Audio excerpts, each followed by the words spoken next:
Hello guys, and welcome back to another video and back to my DVD collection watch along.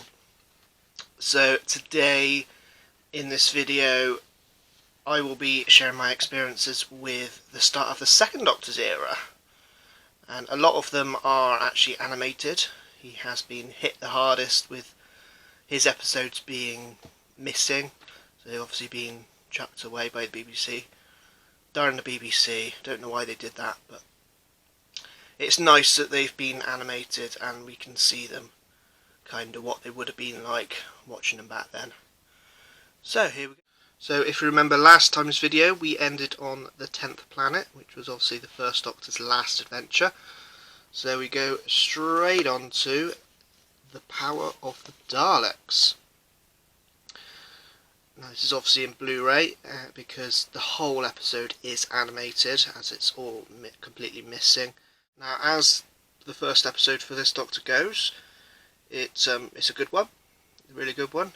I think the Daleks are necessary for this Doctor, or for this episode, because I think we need them there just to reassure us that this is still the same Doctor, still the same show.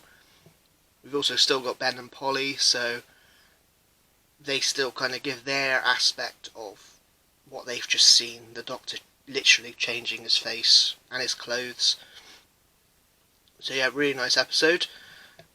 All of it, as I say, is animated. It's nice to see. It's not the best animation, but it's not the worst either. From, if you remember way back from the reign of Terra, it's better animation than that. Some of the set in the background kind of looks, they've kind of made to look a bit 3D, so it kind of looks a bit more lifelike. First episode, the Doctor I kind of thought was being a bit sort of childish in a way. Ben doesn't particularly believe that it's still the Doctor, but Polly kind of, I guess she believes that it is, because they literally just have seen him change, so they can't really deny it. I think that this Doctor's a bit more hands-on. I mean, when he does get going outside the TARDIS and does get into the story, he gets right into it. Quite often, the first Doctor, he goes off and has a lie down, has a nap. So kind of he gets tired, so he obviously is an older character anyway, so now we've got Patrick Troughton. He is younger and he is more hands-on, and he will get stuck into the action, I suppose. But yeah, really nice starter for Patrick Troughton, that one. A really nice one. And on to the Underwater Menace, which only 2 episodes are available, and the other 2 are just telesnaps. So maybe one day they might be animated.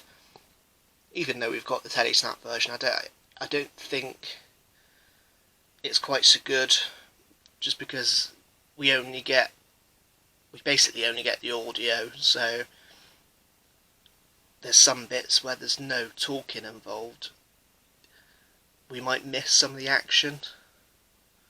I don't think we see the Underwater Menace, the underwater fish people, until the last episode, because the second and third I think are missing. Or is it the first and third? Just look on episode 2 and 3, it's the second and third, yeah. So this one though, we got introduced to Jamie. We don't actually see his first episode, because the Highlanders, the episode before this one, he joins the TARDIS, but this is his first adventure. We still got Ben and Polly again. I can't really rate this one. I'm not saying I hate it, but with the 2 missing episodes still, I kind of can't get the feel properly for it. Maybe one day it will get animated and we'll be able to see it a bit more, in a bit more glory. But we'll go middle of the road. Jamie is a great start. He's right in the action straight away. He's a great companion. And he is the longest companion, so there is plenty more of him to see to come. That's the end of that one then. Next one then, we've got the Moon Base, which is a Cyberman story. I think the Cybermen are the Daleks of the Patrick Troughton era. They seem to be quite recurring characters, more recurring monsters, should I say. But yeah, I like the Cybermen in this one. They're kind of mysterious. Ben and Polly obviously met them before. Thought they were dead because they blew up Mondas, but they are here again on the moon. So a nice different take on the Cybermen, and obviously they are different style of Cybermen as well. Like the first in the 7th planet, they have sort of cloth faces. Now they've actually gone to a metal face and they're more robotic. So it's nice to see a different take on that. As I said again, we've got Ben and Polly, which are, I think, some of the best companions. Jamie as well spends a lot of time sort of injured in this one, so he doesn't really get a lot of screen time. Again, 2 of these are animated, so we don't, which is better than having telesnaps, I think, because we can actually see more of the action. It might not be the best, it may not be original, but it's the best we've got. But it's really, really good. I think the companions in Patrick Troughton's era, they are more companions. The first Doctor, they kind of have their own adventures in a way, go off and find and deal with the action themselves, whereas the second Doctor, Patrick Troughton, is more centre of attention. He is more the Doctor. Not that that's a bad thing for the first Doctor. That's just the character he played, and he did make the Doctor his, so I'm not knocking him for that, but the second Doctor is shaping up to be one of my favourites. On to the Macro Terra. Next one we've got. Now this is a fully animated episode again, as it's all missing. Now I really like this one. This is actually available in colour animation as well, which I did watch, which kind of gives another little aspect into what it kind of would have been like to watch if it was in colour. I really like this one. The Macros seem to be very mysterious creatures. They don't actually, or the characters are led to believe they don't exist. They're very mysterious in the background, but eventually, obviously, the Doctor then discovers and defeats them. There's not really a lot to say about this one. They are, I do, yeah, as I say, I do like the Macra. They're basically crabs. 6-parter, that one. Ben and Polly's still there, Jamie's still there. On to the faceless ones then. That's the next episode. This is actually the last for Ben and Polly. I really, really like this one. This is a really nice episode. It kind of is like a mystery based around Gatwick Airport and people, passengers on a flight going missing. It's got police involved in it. It is like a, I don't want to say like a murder mystery, but kind of that sort of thing. Ben and Polly didn't really have much to do with this story, I don't think. It was a bit sort of weird for them. They were only really in the first episode, maybe the second one as well.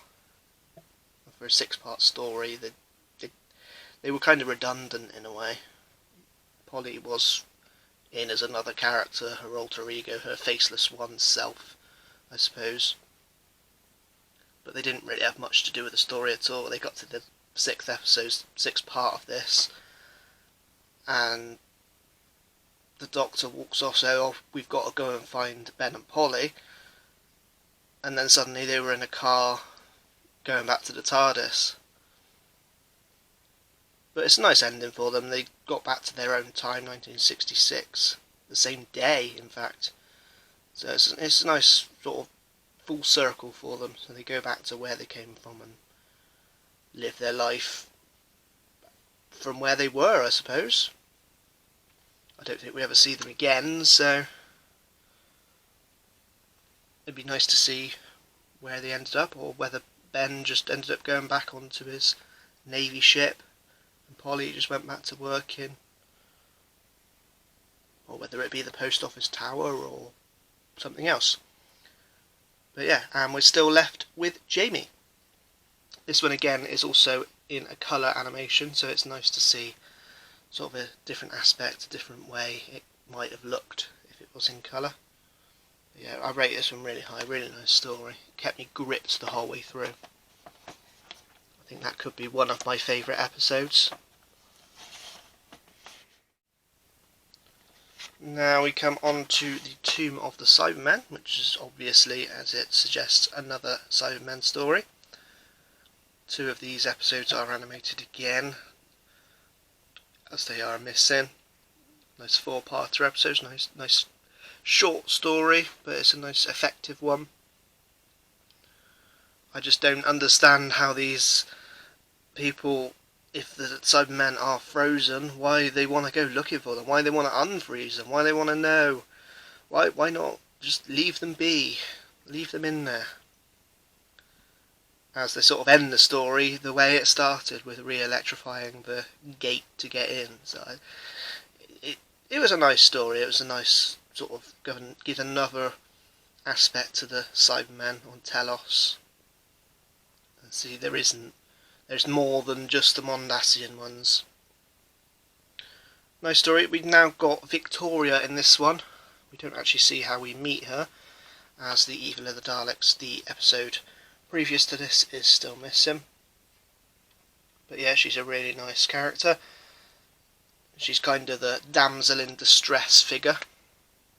I think all the female companions of the classic era are good screamers, I think. All the female characters seem to be the ones that get in trouble and need saving. And then we've got Jamie to save her. Whereas we had Polly, she had Ben to save her. Even back to the first Doctor's era, with Ian, Barbara, Susan, they were good screamers and they needed Ian to save her.